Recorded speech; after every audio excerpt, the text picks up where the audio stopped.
আদম আলাইহিস সালাতু ওয়াস সালাম জান্নাতের মধ্যে প্রবেশ করলেন, আল্লাহ প্রবেশ করাইলেন। জান্নাতে প্রবেশ করার পরে জান্নাতের দরজায় আদম আলাইহিস সালাতু ওয়াস সালাম লেখা দেখতেছে, লা ইলাহা ইল্লাল্লাহ মুহাম্মাদুর রাসূলুল্লাহ। ও আল্লাহ, আদম নামে সর্বপ্রথম তুমি আমায় বানাইয়া তোমার সাথে কাহার নাম গো লিখিয়া রাখিলা। আল্লাহ আদম আলাইহিস সালামকে জবাব দেয়, বন্ধু আমার মুহাম্মদ রে, আমার সাথে জড়িত যাহার সৃষ্টি না হইলে আসমান জমিন না হইত। আদম, লা ইলাহা ইল্লাল্লাহ এটা আমার নাম, মুহাম্মদ রাসূলুল্লাহ এটা আমার বন্ধুর নাম, এটা আমার হাবিবের নাম। বলে মুহাম্মদ রাসূলুল্লাহ এই নামটা কত দামি নাম, এই নামটা কত পাওয়ারফুল নাম আদম জানো? এই নাম ওলা ব্যক্তিকে যদি আমি আল্লাহ না সৃষ্টি করতাম, দুনিয়াতে না পাঠানোর চিন্তা করতাম, আদম আমি তোমাকেও দুনিয়াতে পাঠাতাম না, তুমি সৃষ্টি হইতা না। मोहम्मद को अगर खुदा पैदा न कर दे आसमान और जमीन खुदा पैदा न कर दे।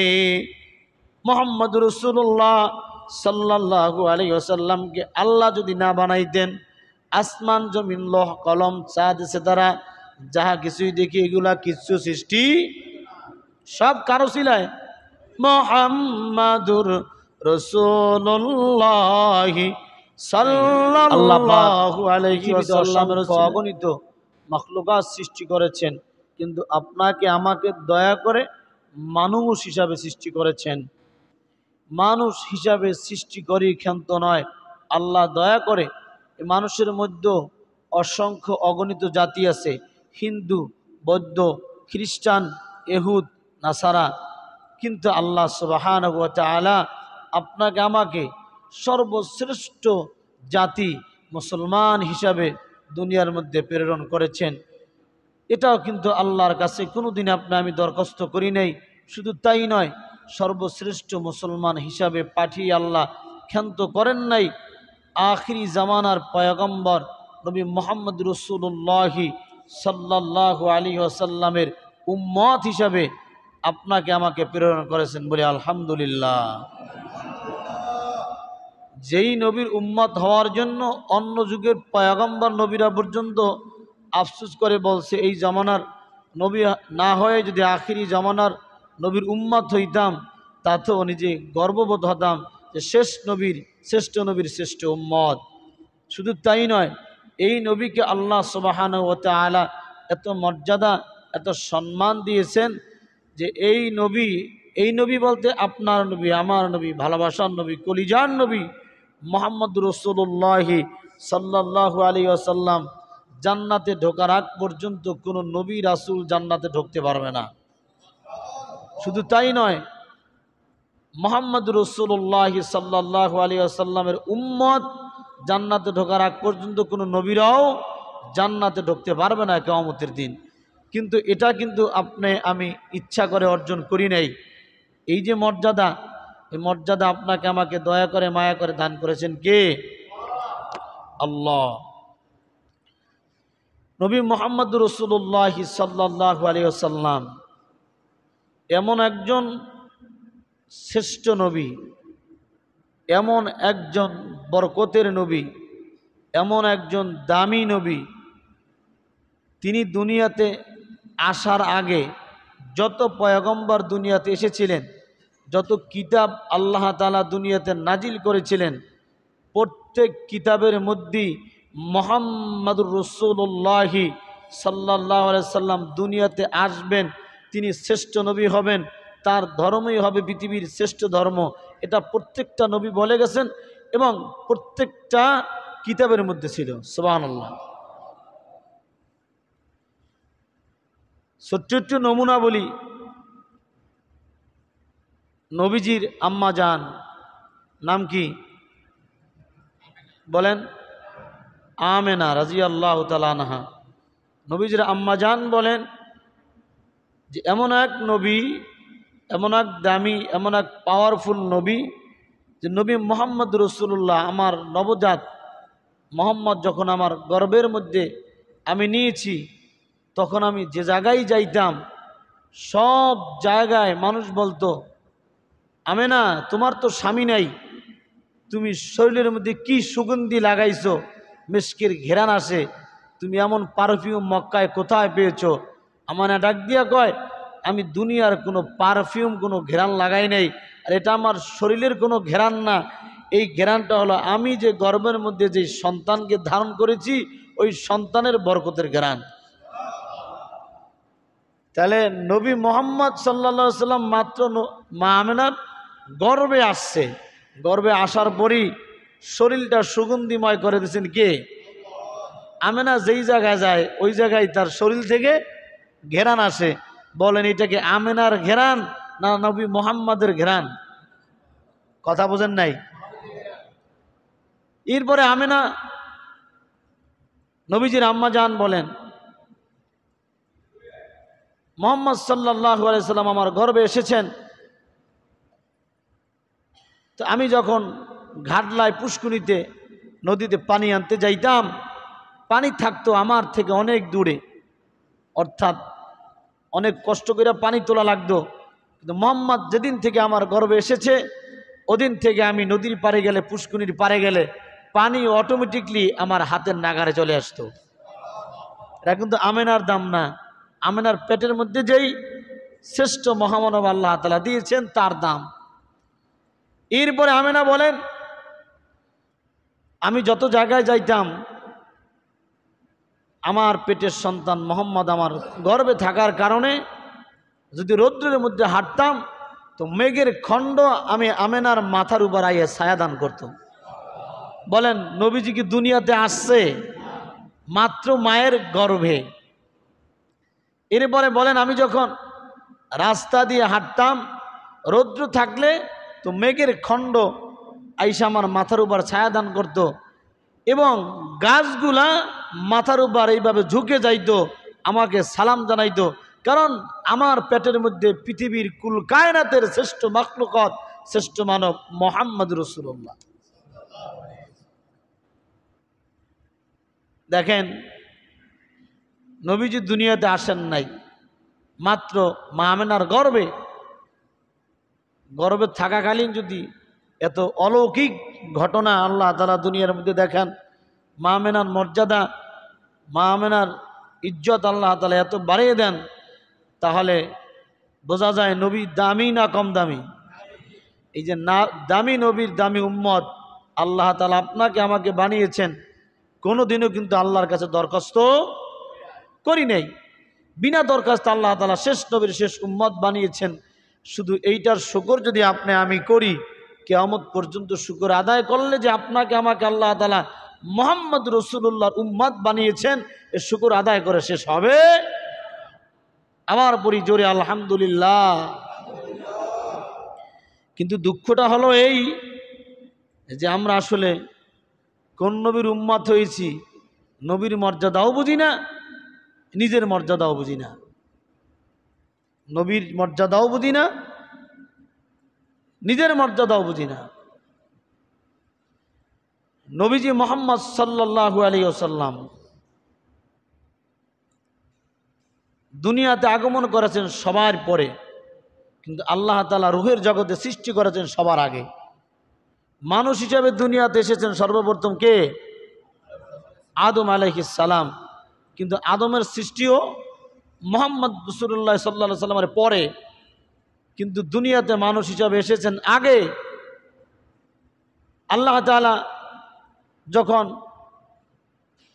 রূহ সৃষ্টি করলেন, রূহের একটা জগৎ আছে, আমরা সবাই ছিলাম রূহের জগতে। আল্লাহ সুবহানাহু ওয়া তাআলা রূহদেরকে প্রশ্ন করেছিলেন, আলাস্তু বিরাব্বিকুম, আমি কি তোমাদের প্রভু নয়, আমি কি তোমাদের রব নয়?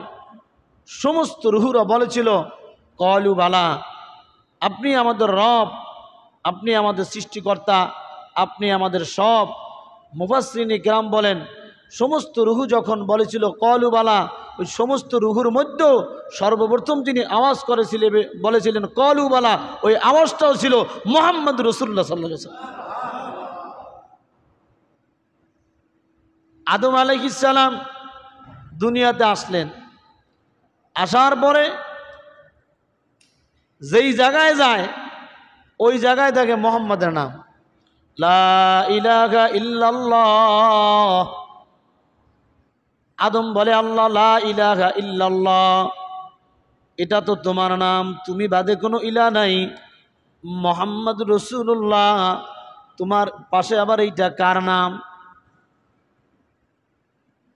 আদম আলাইহিস সালাতু ওয়াস সালাম জান্নাতের মধ্যে প্রবেশ করলেন, আল্লাহ প্রবেশ করাইলেন।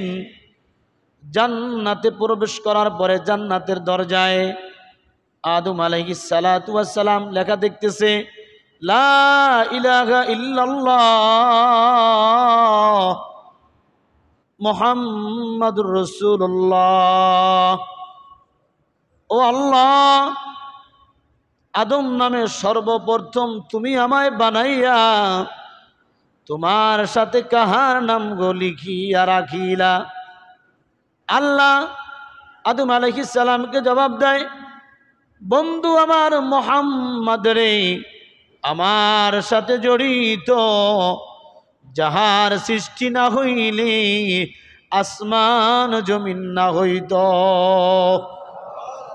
আদম লা ইলাহা ইল্লাল্লাহ এটা আমার নাম, মুহাম্মদ রাসূলুল্লাহ এটা আমার বন্ধুর নাম, এটা আমার হাবিবের নাম।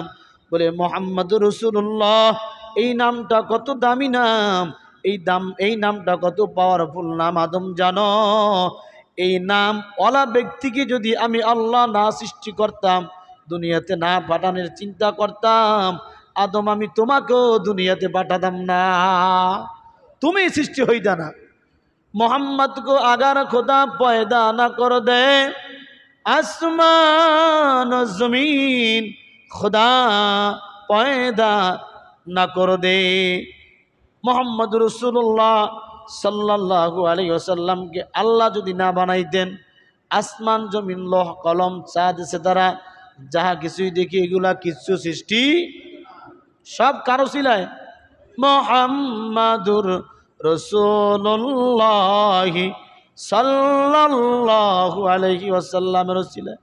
এরপরে আদম আলাইহিস সালাম জান্নাতের দরজায় তো দেখলেন না, হঠাৎ করে আসমানে তাকাইলেন। আসমানে তাকানোর পরে দেখতেছেন আসমানের মধ্যেও লেখা লা ইলাহা ইল্লাল্লাহ। আবার জান্নাতে আসলেন, জান্নাতের দরজায় তো লেখা আগেই দেখলেন। এবার জান্নাতের মধ্যে হাঁটতেছেন, হাঁটার পরে দেখে জান্নাতের মধ্যে যত গাছ আছে প্রত্যেকটা গাছের পাতায় পাতায় লেখা লা ইলাহা হো মুহাম্মাদুর রাসূলুল্লাহ। যেই জায়গায় আল্লাহ ওই জায়গায় কি নবী, যেই জায়গায় আল্লাহ ওই জায়গায় নবী। এই এমন এক পাওয়ারফুল নবীর উম্মত আল্লাহ সুবহানাহু ওয়া তাআলা আপনাকে আমাকে বানিয়েছেন। যেটা বলতেছিলাম, নিজের দামও বুঝি না, নবীর দামও বুঝি না। নবীর দাম যদি আমি বুঝতাম, তাহলে তো নিজের দামও নিজে বুঝতাম। আল্লাহ বোঝার তৌফিক দান করেন। জোরে বলে আমিন, আর একটু জোরে বলে আমিন। ভাইরা আমার, তাহলে যেই জায়গায় আল্লাহ ওই জায়গায় কি নবী। আজান যখন হয়, আজানের মধ্যে নবীর নাম আছে না নাই? আশহাদু আন্না মুহাম্মাদুর রাসূলুল্লাহ। একামত যখন হয়, একামতের মধ্যে আমার নবীর নাম আছে না নাই?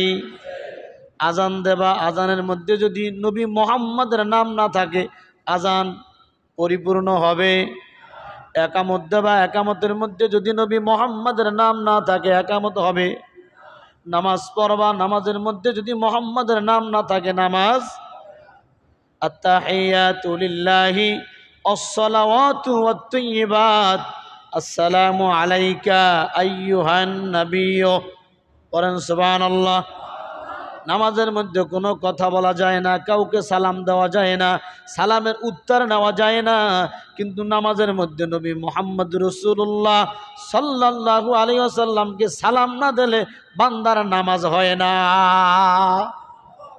আপনি নামাজে দাঁড়াইছেন, এখন পিছন থেকে যদি কেউ আপনাকে সালাম দেয়, সালামের উত্তর দেওয়া যাবে? আপনি নামাজে দাঁড়াইছেন, আপনার সামনে দিয়ে যদি কোনো বুজুর্গ ব্যক্তিও যায়, পিসাবও যায়, সালাম দেওয়া যাবে? কারণ নামাজে দাঁড়াইছেন, দুনিয়ার কোনো আমল করা যাবে না। কিন্তু নামাজে দাঁড়াইছেন, নামাজের আত্তাহিয়াতুর মধ্যে নবী মুহাম্মদুর রাসূলুল্লাহ সাল্লাল্লাহু আলাইহি ওয়াসাল্লামকে সালাম না দিলে বান্দার নামাজ হবে না। মোহাম্মদ আরবি হায় ও নবী রাস্তে পেশোয়ার, মোহাম্মদ আরবি হায় ও নবী রাস্তে পেশোয়ার, आलम हुआ उसकी पैदा इससे उजाला।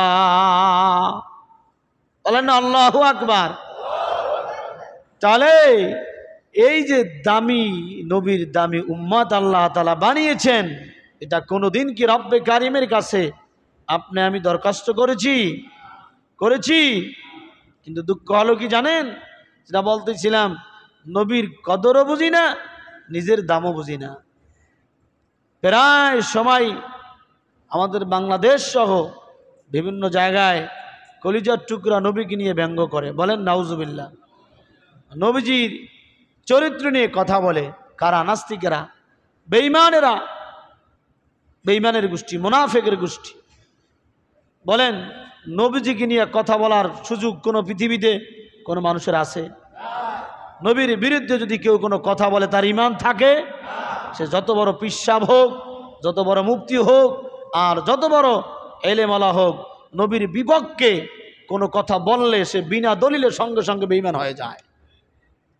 বর্তমানে আপনারা সোশ্যাল মিডিয়ায় দেখেছেন, ভারতের মধ্যে বিজেপির এক নেতা আমার নবীজিকে নিয়ে বাজে মন্তব্য করেছে। গোস্তাকে রাসূলের দুশ্মন, সারা পৃথিবী নবীজির আশেকরা গর্জে উঠেছে।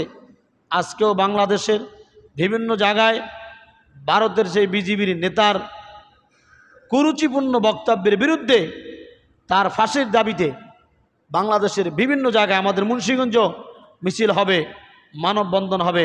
আমি আপনাদের কাছে জানতে চাই, যারা নবীর বিরুদ্ধে কথা বলে এদের বিচার আমরা চাই কি চাই না? এখন প্রশ্ন হতে পারে, হুজুর ভারতের জনগণ, ভারতের বিজেপির নেতা কথা বলছে, আপনার আমার বাংলাদেশে বইয়ে চিল্লে লাভ কি? আগেই বলেন নাউজুবিল্লাহ। নবীজি আল্লাহ তাআলা পৃথিবীর যতটুক এরিয়ার মালিক, ততটুক এরিয়ার নবুয়াতির দায়িত্ব হলো মুহাম্মদুর রাসূলুল্লাহ সাল্লাল্লাহু আলাইহি ওয়াসাল্লাম। নবীজিকে নিয়ে কেউ বাজে মন্তব্য করবে, আর আপনার মুসলমান হিসাবে, নবীর উম্মত হিসাবে আপনার অন্তরে জ্বালা পোড়া হবে না, অন্তরে আপনার প্রতিবাদের আগুন জ্বলবে না। আপনি নামাজি হলেও আপনি নবীজির উম্মত হতে পারেন নাই। নবীজির বিরুদ্ধে কথা হবে তো আমার জীবন বাজি রেখে ওই গোস্তাকে রাসূলের বিরুদ্ধে তার ফাঁসির দাবিতে ময়দানে ঝাঁপিয়ে পড়তে হবে, ঠিক কিনা বলেন? কারণ নবীজি বলেছে, লা ইউমিনু আহাদুকুম হাত্তা আকুনা আহাব্বা ইলাইহি মিন ওয়ালিদিহি ওয়া ওয়ালাদিহি ওয়ান নাসি আজমাইন।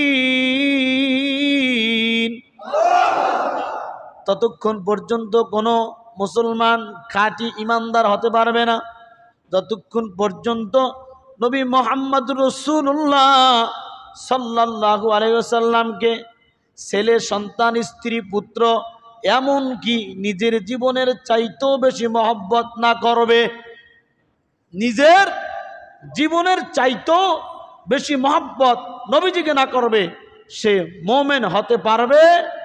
মুসলমান হতে পারবে? ভারত বুঝি না, পৃথিবীর যে কোনো রাষ্ট্রেই যদি আপনার আমার কলিজার টুকরা নবীর বিরুদ্ধে কথা বলে, দল মত নির্বিশেষে ওই বেঈমানের ফাঁসির দাবিতে রাজপথে নামতে হবে। কে কে রাজি আছেন? এর পাশাপাশি আমরা বিগত দিনেও যারা আমাদের রাষ্ট্র ক্ষমতায় ছিল তাদেরকে আমরা জানিয়েছিলাম যে আল্লাহর বিরুদ্ধে, নবীর বিরুদ্ধে, ধর্মের বিরুদ্ধে যারা কথা বলবে তাদের সর্বোচ্চ আইন মৃত্যুদণ্ড সংসদে পাশ করা হোক। সে আইন কিন্তু পাশ হয় নাই। 90-92 মুসলমানের দেশে প্রত্যেকটা মুসলমানের ঈমানের দাবি হলো যারা নবীর বিরুদ্ধে, ইসলামের বিরুদ্ধে, আল্লাহর বিরুদ্ধে কথা বলবে বাংলাদেশের সংসদে সর্বোচ্চ আইন পাশ করতে হবে, মৃত্যুদণ্ড কায়েম করতে হবে। ঠিক কিনা বলেন? নবীর বিরুদ্ধে কথা বললে মৃত্যু ব্যতীত, মৃত্যুদণ্ড ব্যতীত অন্য কোনো আইন বিচার আমরা মানতে পারি না। কারণ আমার নবী আমার জান, আমার নবী আমার প্রাণ, আমার নবী আমার ঈমান। ঠিক কিনা? আমার নবী আমার ঈমান, আমার নবী আমার ভালোবাসা। আমি আমার নবীকে আমার জীবনের চাইতে সর্বোচ্চ ভালোবাসি। এটার নমুনা শুধু মুখে মুখে না, মসজিদে ঠিক বললাম, আমি গরম বক্তব্য দিলাম, আপনারা বললেন ঠিক। এই ঠিকের মাধ্যমেই নবীজির পক্ষের স্লোগান হয় না।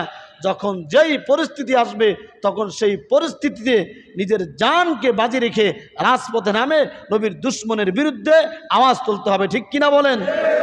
আমরা সেই ভারতের বিজেপির নেতা যেই নবীকে নিয়ে কটূক্তি করেছে, আমরা বাংলাদেশ থেকে এটা ধিক্কার জানাই, নিন্দা জানাই এবং ভারত সরকারকে বলবো অনতিবিলম্বে এই কুলাঙ্গারকে আইনের আওতায় এনে ফাঁসির কাস্টে ঝুলিয়ে আপনি সারা পৃথিবীর মুসলমানের কলিজার রক্ত খনন বন্ধ করেন। একে ফাঁসি দিয়ে মুসলমানের কলিজা ঠান্ডা করেন।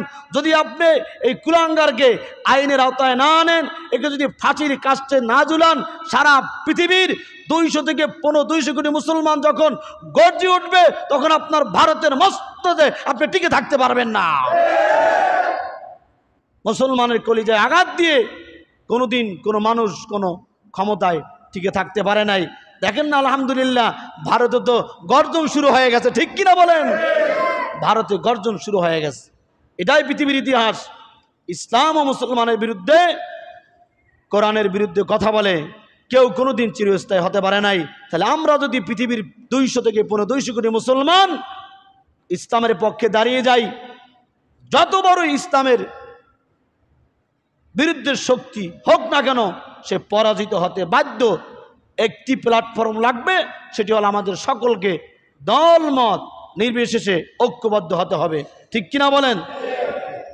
আমি বলি আমাদের দেশে বিভিন্ন দল আছে, বিভিন্ন পীর আছে, বিভিন্ন পীরের মুরিদ আছে, সবাই যার যার স্থান থেকে সবাই ঠিক আছে। একটি বাবার যদি 3 জন সন্তান থাকে, 3 জন সন্তানের মধ্যে ভাই ভাইয়ের মধ্যে দ্বন্দ্ব, এক ভাই আর এক ভাইয়ের সাথে কথা বলে না, কিন্তু যখন 3 ভাইয়ের কোনো ভাইয়ের সামনে তার বাবাকে নিয়ে গালি দেয় তখন 3 ভাই কিন্তু একত্রিত হয় ওই বাবার দুশ্মনকে প্রতিহত করার জন্য ঐক্যবদ্ধ হয়। ঠিক কিনা? আমরা যেই দলের থাকি, যেই মতের থাকি, যেই মতাদর্শে থাকি, নবীর বেলায় আমাদের কোনো দল নাই, কোনো বিভক্তি নাই। নবীর বেলায় আমরা সবাই এক। ঠিক কিনা বলেন? নবীর বেলায় আমরা সবাই এক। সে সময় সরমনাই দেখা হবে না, সারসিনা দেখা হবে না, আটশি দেখা হবে না, চন্দ্রপাড়া দেখা হবে না, দেওয়ানবাগি দেখা হবে না, কোনো কিছু দেখা হবে না। লা ইলাহা ইল্লাল্লাহ মুহাম্মাদুর রাসূলুল্লাহ ঝান্ডা নিয়ে অগ্রপানে আগাতে হবে। ঠিক কিনা বলে? অনতি বিলম্বে ভারত সরকার মোদীকে বলবো, আপনি কুলাঙ্গারকে শাস্তির আওতায় আনেন, না হয় আপনার মস্তদ আপনি টিকে রাখতে পারবেন না। কারণ পৃথিবীর 200 থেকে 250 কোটি মুসলমান যখন লা ইলাহা ইল্লাল্লাহ মুহাম্মাদুর রাসূলুল্লাহর স্লোগান দিয়ে সামনে আগাবে তখন পৃথিবীর কোনো মসনদ অতীতেও টিকতে পারে নাই, বর্তমানেও টিকতে পারবে না, ভবিষ্যতেও টিকতে পারবে না। কারণ লা ইলাহা ইল্লাল্লাহর পাওয়ার পৃথিবীতে সবচেয়ে বেশি। এই পাওয়ারের কাছে সবাই দুর্বল। এই পাওয়ারের কাছে কোনো পাওয়ার পৃথিবীতে চলে। আল্লাহ বোঝার তৌফিক দান করেন। আওয়াজে বলেন আমিন। জিকির করি লা ইলাহা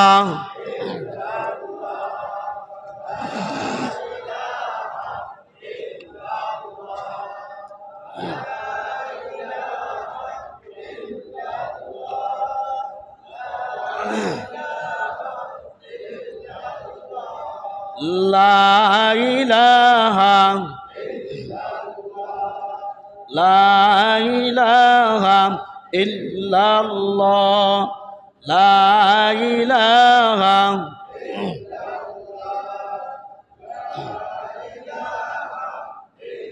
লা ইলাহা ইল্লাল্লাহু মুহাম্মাদুর রাসূলুল্লাহ। সম্মানিত ভাইরা, এতক্ষণ যে কথাগুলো বললাম সেটা নবীজির প্রেম আর ভালোবাসা নিয়ে গোস্তাকে রাসূলের বিরুদ্ধে, ইমানদারের পক্ষে। এখন আমরা আমাদের যে ধারাবাহিক আলোচনায় ছিলাম, হযরত লোকমান হাকিম তার সন্তানকে কয়টা নসিহত করেছিলেন? এই 10টা নসিহত যদি কোনো পিতামাতা সন্তানকে করে আর সন্তান যদি মানে, তাহলে ওই সন্তানকে আল্লাহওয়ালা, আদবওয়ালা, আখলাকওয়ালা বানিয়ে দেবেন কে? বলতেছিলাম সন্তানকে নসিহত করছে। 3 নাম্বার, ইয়া বুনাইয়া আকিমিস সালাহ, নামাজ কায়েম করবা, সেটা আমি গত সপ্তাহে বলেছি। এরপরে বলেছে ওয়া আমর বিল মারুফ। 4 নাম্বার, সন্তান সৎ কাজের আদেশ করবা, অন্যায় কাজ নিজে করবা না, মানুষকে সৎ কাজের আদেশ করবা, ভালো কথা বলবা, ভালো পথে চলবা। 5 নাম্বার, ওয়ানহা আনিল মুনকার, এবং মানুষকে অন্যায় যেখানে প্রতিবাদ করবা, সেখানে অসৎ কাজ থেকে মানুষকে নিষেধ করবা। ওয়া আমর বিল মারুফ ওয়ানহা আনিল মুনকার, মানুষকে যখন সৎ কাজের আদেশ করবা, অসৎ কাজে নিষেধ করবা, তখন তোমার উপর মুসিবত আসবে, বালা আসবে, নির্যাতন আসবে। ওয়াসবির আলা মা আসাবাক, তখন তোমার কাজ হলো ওই বিপদ আপদের মধ্যে তোমাকে ধৈর্য ধারণ করতে হবে। কারুবার ইন্নাল্লাহা মাআস সাবিরিন,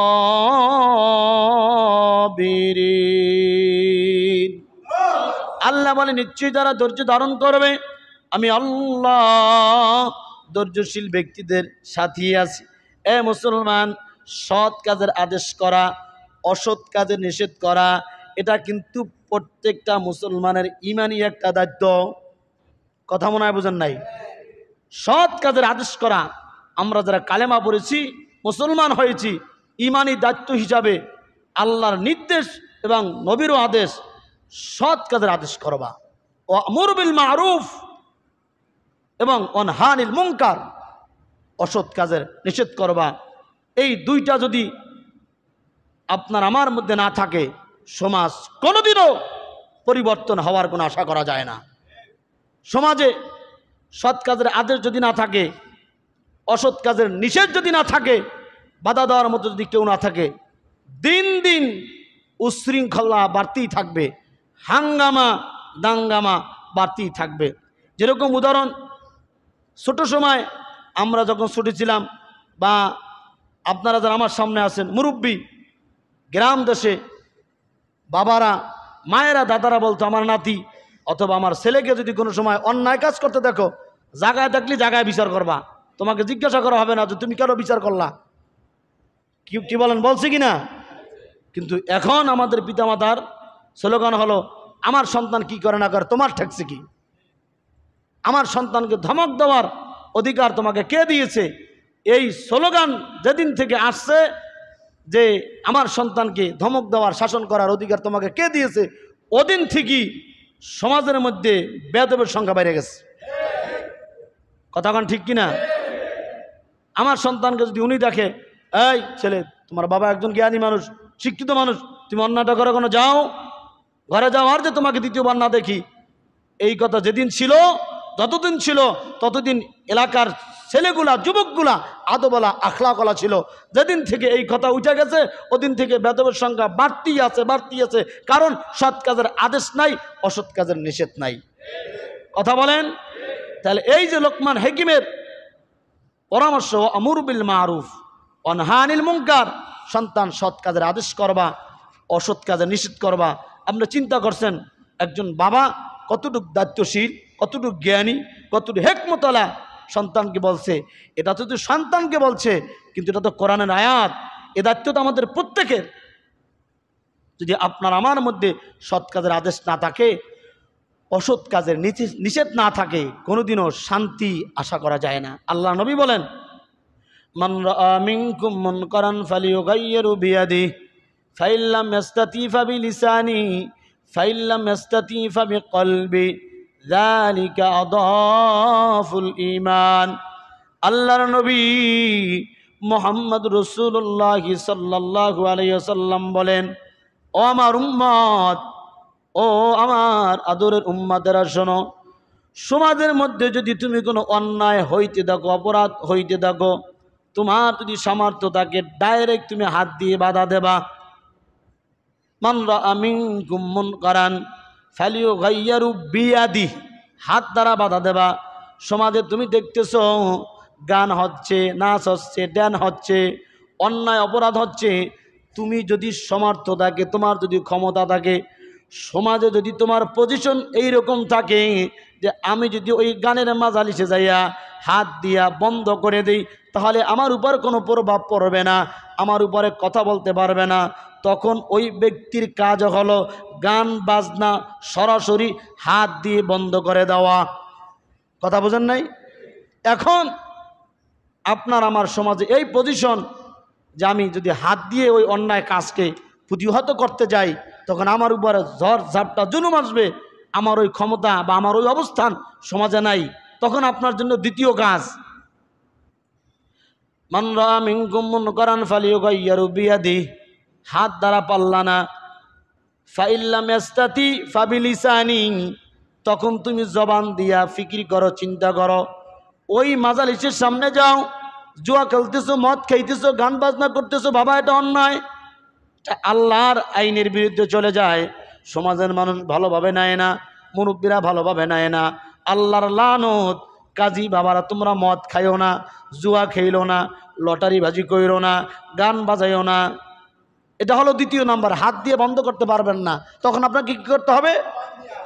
জবান দিয়ে প্রতিহত করতে হবে। কিন্তু সমাজে আপনার এমন পজিশন যে জবান দিয়েও যদি আমি নিষেধ করতে যাই, আমার উপর চড়াও হবে, কারণ সমাজে আমার অর্থ নাই, টাকা নাই, পয়সা নাই, ক্ষমতা নাই। জবান দিয়া কইলেও আমাকে তারা উল্টা ধাওয়া করবে, এরকম আছে না নাই? তখন আপনার তৃতীয় নাম্বার কাজ হলো ফাইল্লাম ইয়াস্তাতি ফাবিকলবি যালিকা আদাফুল ঈমান। তৃতীয় নাম্বার কাজ হলো আপনাকে অন্তরে ঘৃণা করতে হবে কাজটাকে, এবং আপনার অন্তরে এই চিন্তা চেতনা করতে হবে এই কাজটা আল্লাহর বিরুদ্ধের কাজ, এই কাজটা অন্যায় কাজ, এই কাজটা কিভাবে বন্ধ করা যায়, কিভাবে এই কাজটাকে প্রতিহত করলে বন্ধ হবে, এই চিন্তা যে আপনি মনের মধ্যে আনলেন, যালিকা আদাফুল ঈমান, আর এটাই হলো ঈমানের সর্বনিম্ন স্তর, দুর্বল।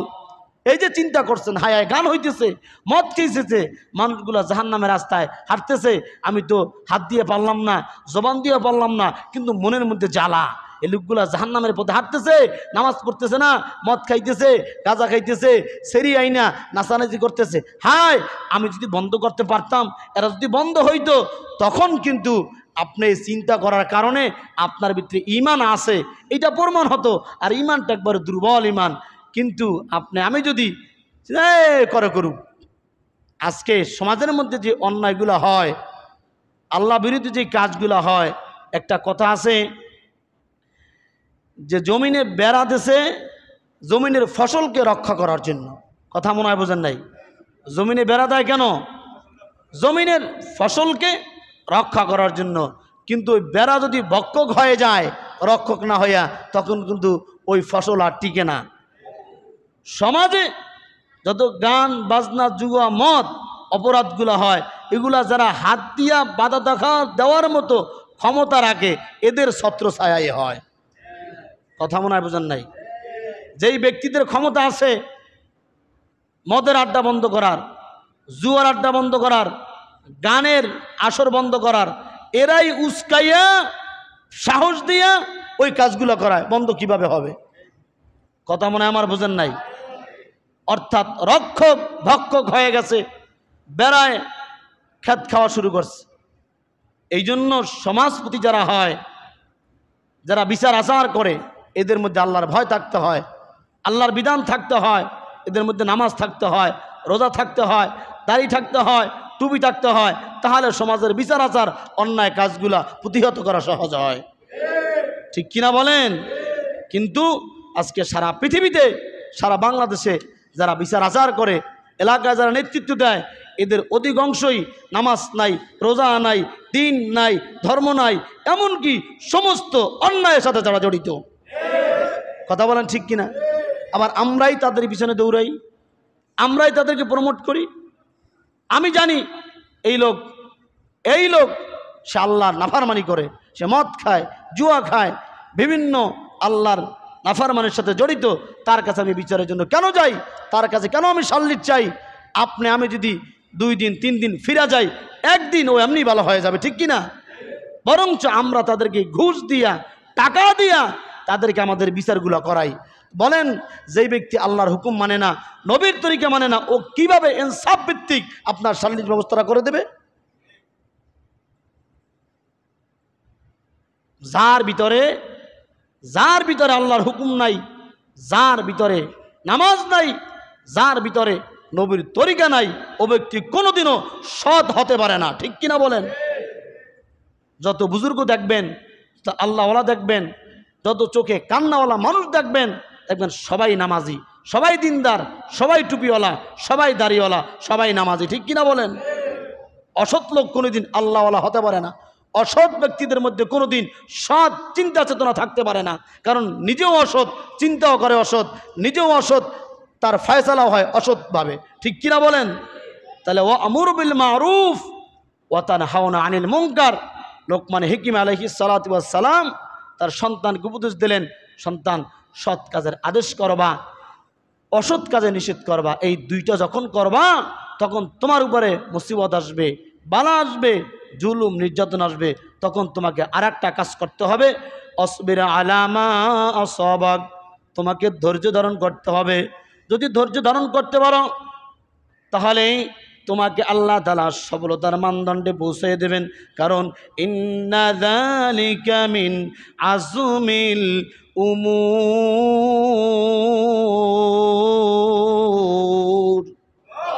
নিশ্চয়ই ধৈর্য ধারণ করা বড় হিম্মতের কাজ। ধৈর্য ধারণ করাটা বড় হিম্মতের কাজ। আমাদের মধ্যে ধৈর্য কম, আর ধৈর্য কম থাকার কারণেই আমরা দুনিয়াবি কাজ হোক, আখিরাতের কাজ হোক, আমরা সাকসেস কম হই। তাড়াহুড়া করা যাবে না, ধৈর্য ধারণ করতে হবে। 1 দিন 2 দিন 3 দিন আল্লাহর উপর ভরসা করে ছেড়ে দেন না।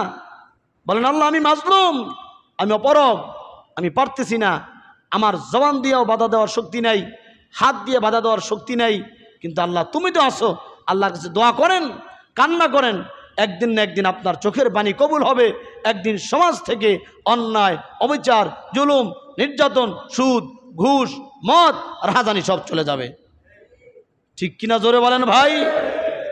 তাই লোকমান হিকিমের নসিহত শুধু সন্তান কি করবেন না নিজের মধ্যে মানা লাগবে?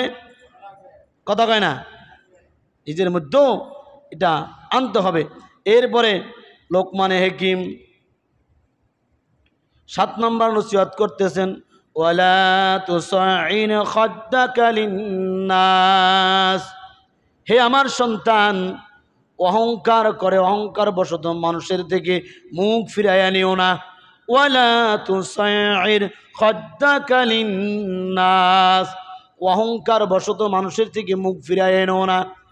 বংশের অহংকার, টাকার অহংকার, ক্ষমতার অহংকার, নিজে ভালো এই মনে করে মানুষ থেকে তোমার মুখকে তুমি ফিরাই নিও না। অহংকার করা চলে? এই মেয়ে অহংকার করবেন কি দিয়া? আপনার আমার কি আছে? টাকা আছে, পয়সা আছে, ক্ষমতা আছে, বাড়ি আছে, গাড়ি আছে, বলেন এইগুলা স্থায়ী না অস্থায়ী? এই যে আপনাকে গাড়ি বাড়ি সম্মান দান করেছেন কে? দুহাত তুলে ডাক দেন না আল্লাহ। তাহলে আপনি যেই জিনিস পাইয়া অহংকার করেন, এলেম পাইয়া অহংকার করেন, ক্ষমতা পাইয়া অহংকার করেন, টাকা পাইয়া অহংকার করেন, গাড়ি পাইয়া অহংকার করেন, বাড়ি পাইয়া অহংকার করেন, এটা তো আপনি অর্জন করেন নাই, আপনাকে দান করছেন কে? এখন বলতে পারেন, হুজুর আল্লাহ তাআলা আমাকে দান করলো কিভাবে? আমি বিদেশ গেছি, অনেক পরিশ্রম করছি, মেহনত করছি, ওভারটাইম করছি, তারপরে টাকা জমাইয়া জমাইয়া গাড়ির মালিক হয়েছি, বাড়ির মালিক হয়েছি, নেতার পিছনে 50 বছর 20 বছর ঘুইরা একটা পদ পাইছি, আল্লাহ দিলে কই আমি কামাই করছি, আগেই কন নাউজুবিল্লাহ। সমাজে প্রত্যেকটা মানুষ টাকাওয়ালা হতে চায়, সম্মানিত হতে চায়, বাড়ির মালিক হতে চায়, গাড়ির মালিক হতে চায়। আপনার 5টা ভাই অথবা 4টা ভাই, 4 ভাইকে জন্ম দিয়েছে এক বাবা, এক মায়ের গর্ভেই ছিলেন। এক ভাই কোটিপতি হয়ে গেছে, আর এক ভাই কোনো রকম দিন আনে দিন খায়। কতক্ষণ? তাহলে যেই ভাই কোটিপতি হয়ে গেছে, ওই ব্যক্তিও কোটিপতি হওয়ার জন্য চেষ্টা করছে, আর এক ভাই দিন আনে দিন খায়, তারও কিন্তু চেষ্টা অব্যাহত আছে। আমিও ভাইয়ের মতো বাড়িওয়ালা হব, কিন্তু হতে পারে নাই। কারণ কি? আল্লাহ দান করে নাই। কথা বলেন ঠিক কিনা?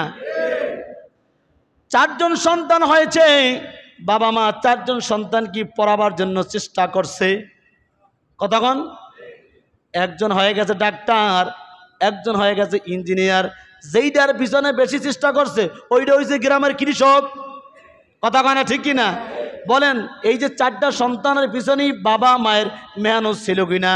তা আল্লাহ যাকে কবুল করছে, যে ডাক্তার হয়েছে, ইঞ্জিনিয়ার হয়েছে, আল্লাহ যাকে কবুল করে নাই, ও চেষ্টা কইরাও ইঞ্জিনিয়ার ডাক্তার হতে পারে নাই, ও হয়েছে গ্রামের কৃষক। ঠিক কিনা? তাহলে আমি যে টাকার অহংকার করি, এলেমের অহংকার করি, ক্ষমতার অহংকার করি, ওই ক্ষমতার জন্য আরেকজন চেষ্টা করতেছে, ওই টাকা অর্জন করার জন্য আরেকজন চেষ্টা করতেছে। তাকে আল্লাহ দেয় নাই, আল্লাহ আপনাকে দিয়েছে। কাজে আপনার তো অহংকার আসার কথা না। আপনি বলবেন আলহামদুলিল্লাহ, মালিক তুমি আমাকে দিয়েছ, আমি যেন এটার সঠিক ব্যবহার করতে পারি। ঠিক কিনা? ওয়ালা তুসাইর খাদ্দাকা লিন্নাস। মানুষ, আমার সন্তান, অহংকার বশত কি করিও না, মানুষের থেকে মুখ ফিরায় নিও না। তুমি বড় লোক, তুমি টাকাওয়ালা, তুমি গাড়িওয়ালা, তুমি তোমার ভাড়াইটাকে দেখতে পারো না, তুমি রিস্কাওয়ালার সাথে ভালো ব্যবহার করো না, তুমি তোমার বাড়ির দারোয়ানকে দেখতে পারো না। এটা তোমার অহংকার। আর অহংকার এমন একটা জিনিস, আল্লাহ বলে অহংকার আমি আল্লাহর গায়ের চাদর। আমি আল্লাহর গায়ের চাদর নিয়ে যারা টানাটানি করে, ওদের ধ্বংস ও অনিবার্য। ঠিক কিনা বলেন? অহংকার করে পৃথিবীতে কেউ কোনোদিন সফল হতে পারে নাই। অহংকার করে সে তার দুনিয়ায়ও লাঞ্ছিত হয়েছে, অপমানিত হয়েছে, এটা অর্জন করতে পারছে। কিন্তু অহংকার তাকাব্বুরি করে সফলতার মানদণ্ডে পৌঁছেছে, এরকম কোনো ইতিহাস পৃথিবীতে। এই মিয়া, আপনি বলতে পারেন হুজুর আমার গাড়ি আছে, বাড়ি আছে, আমার 10 তলা বাড়ি গাড়ি। আপনি নিজেকে প্রশ্ন করবেন যে মানুষ আমাকে দূর থেকে শ্রদ্ধা করে কিনা, মানুষ আমাকে দূর থেকে মহব্বত করে কিনা, মানুষ আমাকে পিছনে পিছনে প্রশংসা করে কিনা। সামনে সামনে তো করে, কিন্তু পিছন থেকে যদি আপনি গাড়িওয়ালা বাড়িওয়ালা, আপনার একজন ড্রাইভার, আপনার বাড়ির দারোয়ান যদি করে না এই বাড়ির মালিক ভালো, আপনি যদি ওই বাড়ির মালিক হইয়া দারোয়ানকে সালাম দিতে পারেন, আপনি যদি গাড়ির মালিক হইয়া ড্রাইভারকে সালাম দিতে পারেন, তাহলে বোঝা যাবে আপনি অহংকার মুক্ত একজন মানুষ, আপনি আসলেই ভালো মানুষ। আর আপনার মধ্যে যদি এই চিন্তা থাকে যে আমি বাড়ির মালিক, আমি দারোয়ানকে সালাম দেবো কেন, আমি গাড়ির মালিক, আমি ড্রাইভারকে সালাম দেবো কেন, আমাকে তো সারসার করবে, তাহলে আপনি টাকাওয়ালা হতে পারেন, বাড়িওয়ালা হতে পারেন, খোদার কসম আদওয়ালা নবীর তরিকাওয়ালা মানুষ হতে পারেন নাই। মানুষ হতে পারেন নাই। জন্মগতভাবে মানুষ তো সবাই, আপনিও মানুষ, আমিও মানুষ, কিন্তু জন্মগত মানুষের কোনো দাম আল্লাহর কাছে নাই। গুণগত মানুষের দাম। গুণওয়ালা মানুষ কারা?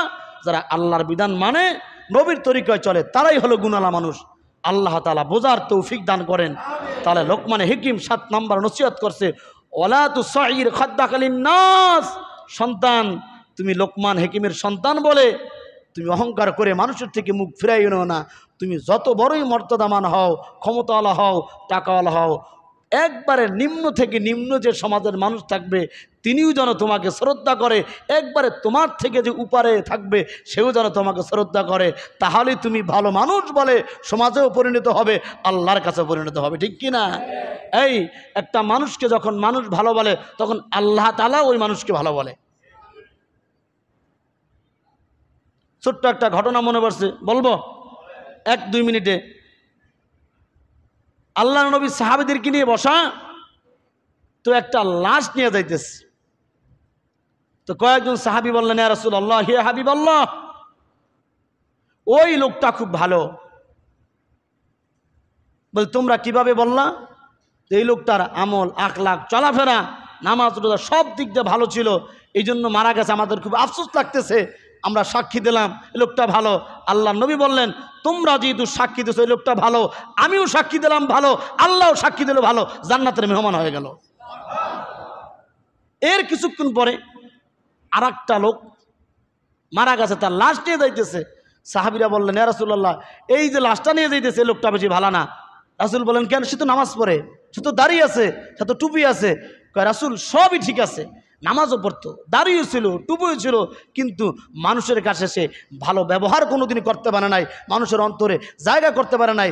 তার ক্ষমতা সে ব্যবহার করছে, নামাজও পড়ছে, ক্ষমতাও ব্যবহার করছে, দাড়িও রাখছে, ক্ষমতার ব্যবহার করছে, মুখের ভাষা ছিল খারাপ, অন্যায় অবিচার জুলুম চালাইছে। এই জন্য নামাজ পড়ার পরও মানুষের কাছে ভালো হতে পারে নাই। আল্লাহর নবী বলেন, তাহলে ও ব্যক্তি খারাপ, আল্লাহ তাকে খারাপ জানাইয়া জাহান্নামের মেহমান বানাই দিয়েছে। তাহলে মানুষের দুনিয়াবি সাক্ষীর দাম আছে না নাই? এই মিয়া, বাপের বেটা, আপনি আমি অনেকেই সবাই তো বুকে হাত দিয়ে বলেন তো যে আমার পার্শ্ববর্তী 2-4-10 গ্রামের মানুষ অথবা আমার আশেপাশে আমার ছেলে মেয়ে ভাতিজারা চাচারা আমারে ভালো কয়, আরে আমার বউর কাছেই তুমি ভালো না, পোলার কাছেই ভালো না, আছে না নাই? যে লোকটা ঘরের ছেলে মেয়ের কাছে, স্ত্রীর কাছে, ভাইদের কাছে, চাচাদের কাছে ভালো না, সমাজের মধ্যে ওই লোকটা আল্লাহওয়ালা। কথা কয় না? আল্লাহওয়ালা বুজুর্গ না। নিজের বউর কাছে ভালো হতে হবে, ছেলে সন্তানদের কাছে ভালো হতে হবে। কারণ নবীজি এমন একজন মানুষ ছিলেন, তিনি শিশুর কাতার থেকে নিয়ে রাষ্ট্রপ্রধান হয়েছিলেন, প্রত্যেকটা কাতারি সেক্টরে তিনি সর্বশ্রেষ্ঠর প্রমাণ রেখেছেন। আল্লাহ তাআলা আমাদেরকে অহংকার মুক্ত জীবন গড়ার তৌফিক দান করেন। আওয়াজে বলেন আমিন, আর একটু জোরে বলেন আমিন। যেই কথাগুলো বললাম আল্লাহ তাআলা আমাকে আমল করার তৌফিক দান করেন, আপনাদের সকলকে আমল করার তৌফিক দান করেন।